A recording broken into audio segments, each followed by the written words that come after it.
From the Blue Ridge Mountains to the Chesapeake Bay, Virginia is a mecca for outdoor travel and adventure. Virginia Outdoor Adventures Podcast is your local guide for hiking, camping, kayaking, travel, and so much more. Get the information and the inspiration to plan your own adventure right here in Virginia. I'm your host, Jessica Bowser. What if I told you that one of the most incredible outdoor experiences in Virginia doesn't happen during the day, but after the sun goes down? We're heading into one of the most overlooked and truly magical parts of Virginia's outdoors, the night sky. The kind where the Milky Way stretches overhead, planets come into view, and for a moment, everything feels a little bigger. Virginia is home to several international dark sky parks, places where the night is protected and preserved not just for stargazers, but for wildlife, ecosystems, and even our own sense of wonder. I'm joined by Ranger Patrick Mcnamara from Sky Meadows State Park, where programs like Astronomy for Everyone are opening up the universe to visitors of all ages. We'll explore what makes these parks so special, what you can see through a telescope, and how you can experience it for yourself at a Virginia State Park near you. So whether you're a seasoned stargazer or just someone who hasn't looked up in a while, this episode might just change the way you see the night. Let's go. Ranger Patrick, welcome to Virginia Outdoor Adventures. Hey, how you doing? Really excited to be here. Thanks for having me, Jessica. How are you doing today? I'm doing great and super excited to talk about Virginia's dark sky park. So let's dive right into it. Patrick, when you think about Virginia's outdoors at night, especially under a truly dark sky, what comes to mind for you personally? I feel very lucky to be a ranger here at Sky Meadows. And for me, usually if I'm here at night, hopefully it's after a program that we scheduled and I'm just wrapping up for the night. It's kind of like my time that I just get to be alone with the park and I just kind of get to be alone with the night sky. And it's not exactly quiet by any means. You know, there's a lot of nighttime noises in the parks, you know, whether it be the wind or other animals or insects. But it's a good time to just kind of reflect and soak it all in and just kind of appreciate the place that I get to work in and be in. I can appreciate that because some of my favorite moments, especially in our state parks, has been those quiet, slower moments. And I do get to do a lot of really exciting things in our state parks. But I feel like at the end of the day, when things are winding down and you're sort of, hanging out by the campfire or hanging out at a campsite or a cabin, looking up at the sky and just enjoying that is one of my most favorite things to do. I love that you get to experience that as a ranger. And I'm wondering what made you want to become a ranger and share that experience with others.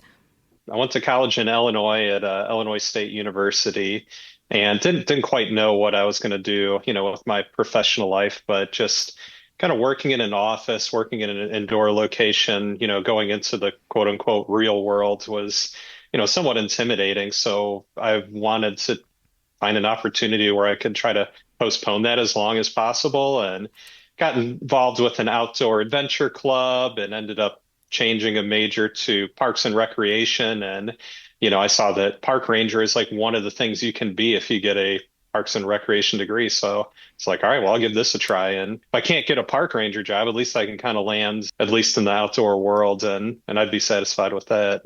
Do you remember the moment that you first looked up at the night sky and felt that sense of awe and what hooked you? We went on a camping trip to go do some canyoneering out in Utah. And we had set up base camp at another state park called Goblin Valley State Park. Awesome place and really remote. One of the guys that was on this trip, he was an amateur astronomer and he brought one of these laser pointers, like a lightsaber laser pointer. It's like shooting all the way up to the sky and was pointing out stars and talking about some of the stories, the mythological stories. And, I had never seen anything like that. I grew up in the south suburbs of Chicago, and, I'd never seen a sky like that. And it was just so amazing to see just how many stars there were in that setting, in that location. For someone who's never heard the term before, what is an international dark sky park and why is that designation such a big deal? the International Dark Sky Park. It's a designation that is given out by Dark Sky International. And so far, there are only 95 dark sky parks across America. So it's a fairly rigorous process to go through. The story really began for Sky Meadows long before I started working here back in about 2015. And there was an initial inquiry for, what is Dark Sky Park? How can we be a dark sky park? And worked with some representatives from the Dark Sky organization and took a look at our exterior lighting and took a look at, what the actual quality of the night sky is here by taking some dark sky meter readings. And one of the big components of this is having public access and doing education. Sky Meadows has been doing these Astronomy for Everyone programs for a number of years, far before we were a dark sky park. And really, when you become a dark sky park, it's a lasting commitment to conserving dark skies, to maintaining public access, and providing those educational materials for what can people do in their own lives at home and while visiting other places to conserve dark skies. Virginia has several dark sky parks, not just Sky Meadows. So what did you think that says about the state, and how rare is that nationally? So Virginia State Parks is part of the Department of Conservation and Recreation. So there's a few other divisions within our agency, but it really speaks to the cornerstone of conservation and education that the parks that are in Virginia care deeply about conserving our natural and cultural historic resources, in this case, natural resource of the sky. We're an organization that truly values education and teaching people about how to be good stewards for this resource. So it is pretty rare on the East Coast. There are more dark sky parks out on the West Coast where it's a little less populated. But, what I think speaks volumes is that in a state like Virginia that's on the eastern seaboard that, has a lot of population centers, we still find places that are dedicated to conserving this resource and protecting the resource. Patrick, why should we care about dark skies? What are we losing as they disappear?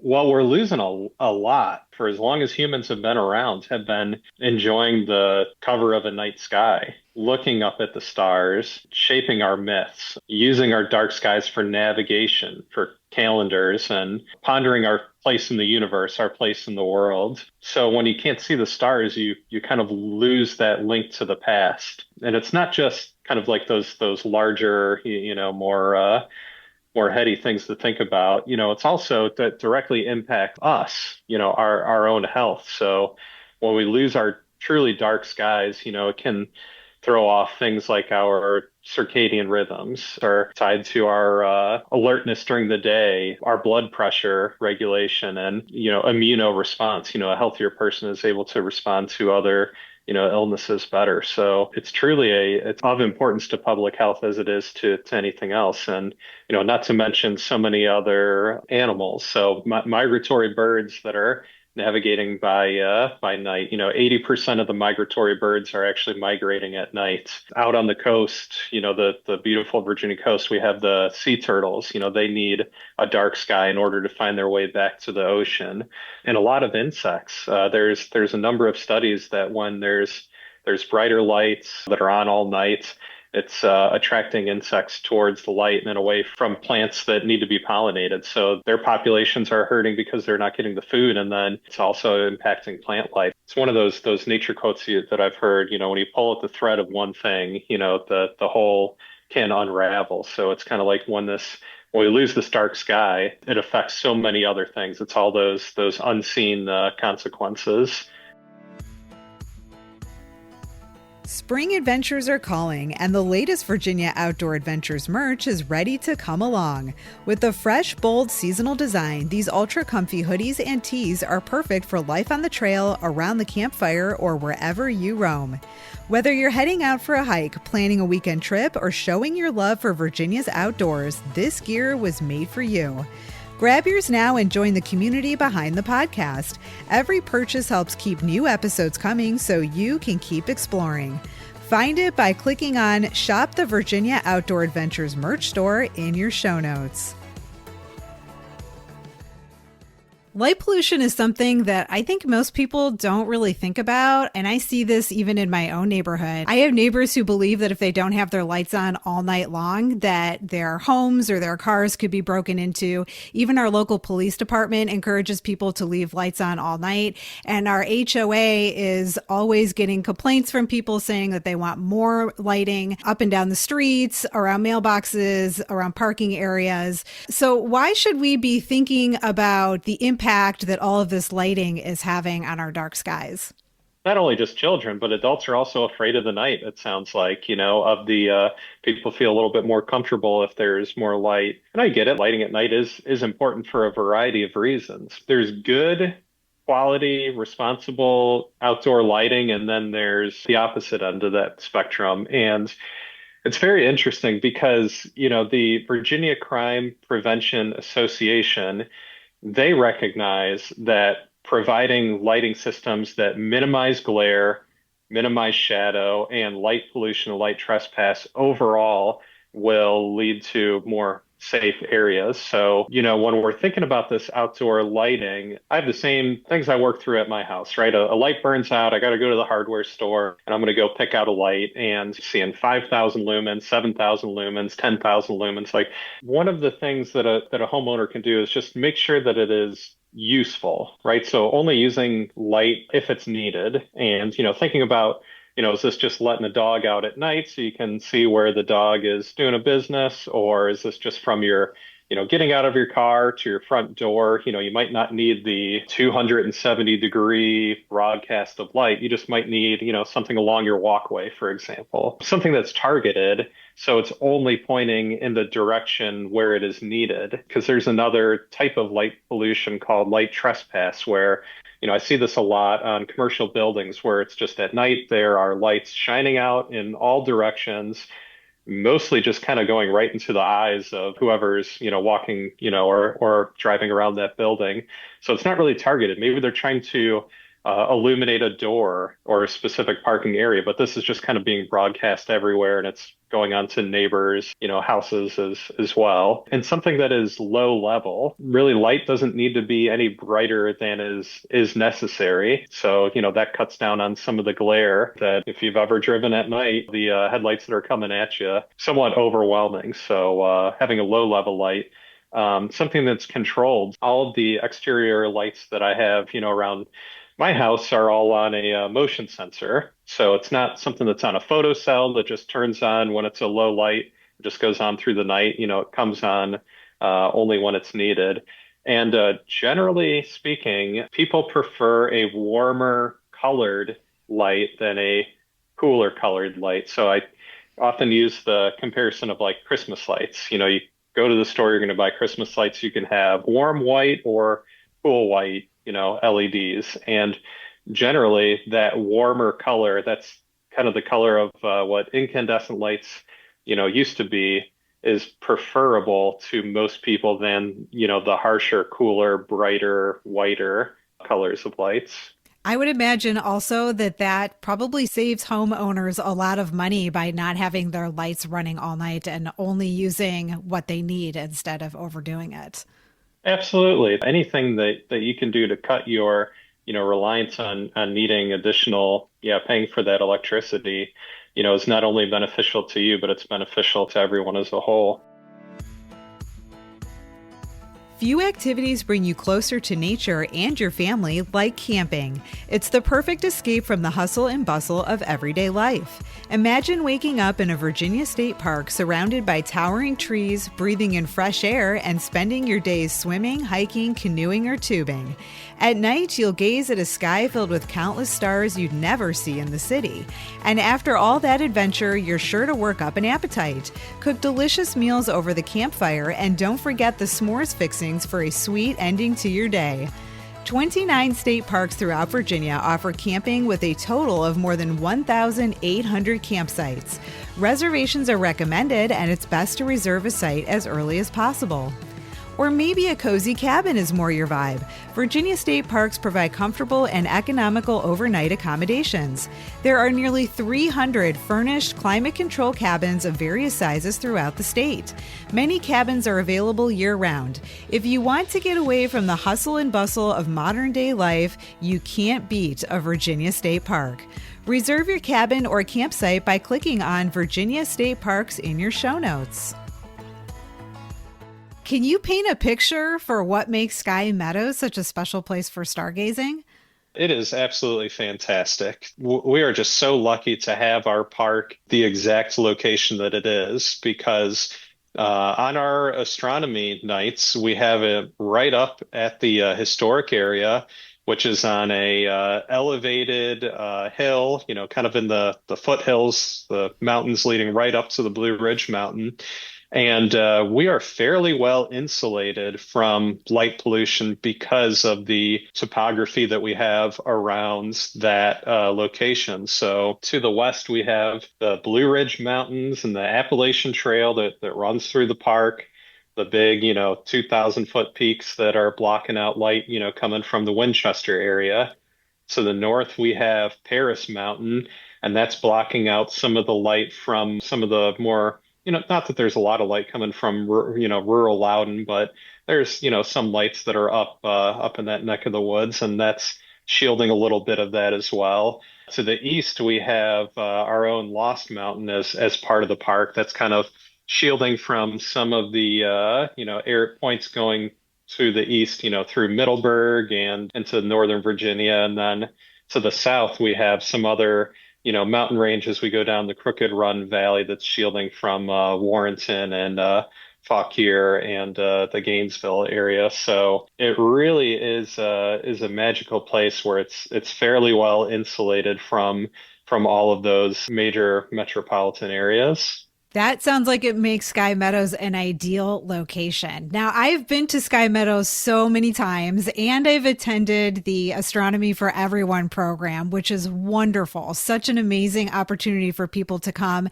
and learn about our dark skies and learn about astronomy. Now, the park partners with the Northern Virginia Astronomy Club. You might hear them called NOVAC.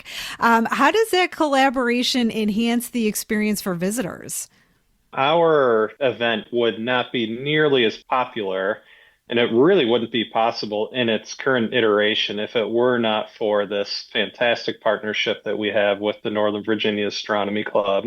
Over the last few years, we've really seen an uptick in participation from our visitors, and Novak themselves has seen an uptick in volunteerism on their behalf. Both of the organizations have grown alongside each other, and we both have this firm commitment to holding these events once a month, kind of in perpetuity. We, with really no end in sight. The Novak folks are fantastic. During different times of the year, we'll have up to 30 volunteers come out, and they're all amateur astronomers who bring their own telescopes, and some of them are quite sophisticated. So you really get the full spectrum of scopes to look through. So they come out to our programs, they set up early, they're donating their time, they will pepper themselves throughout the observation fields, and once our educational program finishes, that's when they get to shine. And it's really explore at your own pace, choose your own adventure, walk on up to the volunteers. They'll tell you exactly what they are looking at, teach you how to use the telescope, what kind of telescope are they looking through. They really provide a lot of great information to supplement the educational portion of these programs. I couldn't agree more. They are invaluable to this program and the experience for visitors. If someone shows up to Astronomy for Everyone for the first time, what kind of experience are they walking into? Can you set the stage? It is a really great event. It's pretty low key. You arrive to the park, always encourage folks, if your first time coming out to the park, we've got lots of really great hiking trails and historic buildings and interpretive programs that you can go on and explore. And it's just generally a lot easier to find your way in the daylight hours because once the sun sets, we don't have lights that are out in the parking lot. We don't have lights that are, going, around the various areas. We do have a few red lights that we'll have out there to help people kind of find their way, going to the bathroom. And the red lights, of course, preserve your night vision. So that way you can go walk over to our visitor center. You can walk around the observation fields and you still can get the full effect of what your night vision benefits can do for you. So these events kick off with a junior astronomer portion led by one of our park rangers. So the topic changes each month. We'll kind of have a different, it could be that we're talking about lunar phases one time, or we could be talking about some more of the Greek mythology. We could be talking about navigation. Really, any type of topic is on the table. Then we have a real treat. Usually we have Dr. Woody Davis of the NASA Jet Propulsion Lab. He will give his presentation, kind of a higher order, what's going on in NASA right now, what's going on in space. So, with the astronauts that just went around the moon, that was a topic of discussion recently. And they usually have some more information about whatever the next big NASA initiative is. After his presentation, then the hordes are ready to go out and explore their own with the volunteers from Novak. How special to have somebody of that caliber be able to speak to us about what's going on in NASA. That's really cool. And one thing that I love about Astronomy for Everyone is the volunteers who bring out these telescopes. As you said, some of them are really big. Like I know some of these people rent U-Haul trucks just to get their telescope out to the park. That's how big some of these are. And they're really impressive. And it's not just telescopes. Some people have really big cameras set up, or they might have their laptop hooked up to a special kind of camera that's taking pictures of the night sky. And you can almost see on the screen as the photo is developing that it gets more and more detailed. And I just think that is so interesting because the passion of these volunteers and their knowledge really can't be replicated by anyone else. They are there because they want to be and because they want to share their passion, their love for astronomy with other people and hopefully get other people hooked as well. So yes, it's educational, but also they want other people to experience this passion and this love for the night sky that they also have. Would you agree with that? Yeah, it's really a grassroots, really an organic movement. People come out, they get inspired, they join Novak, they get, into their observations, and that's what we've seen from so many of our volunteers. It's just whatever gave them the spark so long ago, or even more recently. They're just excited to share what they're passionate about, what their expertise is, and just inspire the next group of visitors that we have here to do the same. Yes. And I know that there is nothing they love more than actually witnessing the spark happen for somebody else, right? Like the moment that somebody looks through a telescope for the first time and they're blown away and their reaction, like just being able to Yeah. witness that is so special. Our friend Doug, who brings the massive telescope in the U-Haul trailer, yeah, he had this set up one time, just looking at the moon. It was I was closing the park one night, and he was here, and just had it trained on the moon, and I was blown away. It was just like the book I saw, in science class as a kid. I'm like, you almost feel like you could reach out and touch it, and he gets to see, I got really excited that evening, and that's something he gets to share. And I think what keeps a lot of those folks coming back just month after month. And some people do show up every month for Astronomy is for Everyone because it's such an excellent program. Other than the moon and some stars and maybe planets, we haven't even mentioned that yet. What are some things that people might see through a telescope on a clear night? Yeah, so the moon and planets and really it kind of depends on the time of year. It's pretty neat. Outer space is kind of like the changing of the seasons because the Earth is on axis, because we are orbiting the sun. Depending on where we are in that orbit, you're going to see things. The night sky is going to look different at, 10 o'clock. If you go out at 10 o'clock tonight, 11 o'clock tonight, and look up at the night sky, You go back and you do it a month or two later, you're going to see different constellations. You're going to see different phenomena up in space. And yeah, getting to interact and observe with the Novak volunteers, I've learned about Messier objects, which are just deep space objects that they could be nebula, they could be galaxies. They're just objects that this Frenchman had discovered some time ago and numbered them. So there's like 110, and some of these folks, they've made it their mission to find all 110. But you can't do them all in one night. You have to come out, throughout the year. So yeah, so we do have different star clusters like the Pleiades or different nebula that you can see at different points in the year. And then we also have meteor showers. Those are always a treat. You don't even need a telescope. If you can have binoculars, but for some of those really popular ones like the Perseids, that's in August, that's where you can get some of the big fireball. And it just, imagine a ball of fire falling through the air. That's what it looks like. They're pretty magnificent. Join us next week for part 2 when Ranger Patrick shares what it's really like to watch someone look through a telescope for the very first time, and some of the moments that have stayed with him over the years. We'll also hear about those rare, unforgettable nights when the sky completely steals the show. And if you're thinking you're ready to experience this for yourself, we've got you covered. We'll walk through exactly how to find programs at Sky Meadows, where to go if you just want a quiet spot under the stars, and what's happening at other dark sky parks across Virginia, from meteor showers to star parties and more. Virginia Outdoor Adventures is inspired by and supported by listeners like you, which is why your messages and feedback mean so much to me. You can text me directly by clicking on Send Jessica a Text Message in your show notes. I answer questions, respond to comments, and share your feedback on the show. Never miss a new episode. Sign up for my email newsletter and receive my listener resource guide with the top podcast episodes, a Virginia Outdoor bucket list, and exclusive brand discounts for my listeners. Click on Newsletter Sign Up in your show notes or visit virginiaoutdooradventures.com. Thanks for listening. Until next time, adventure on.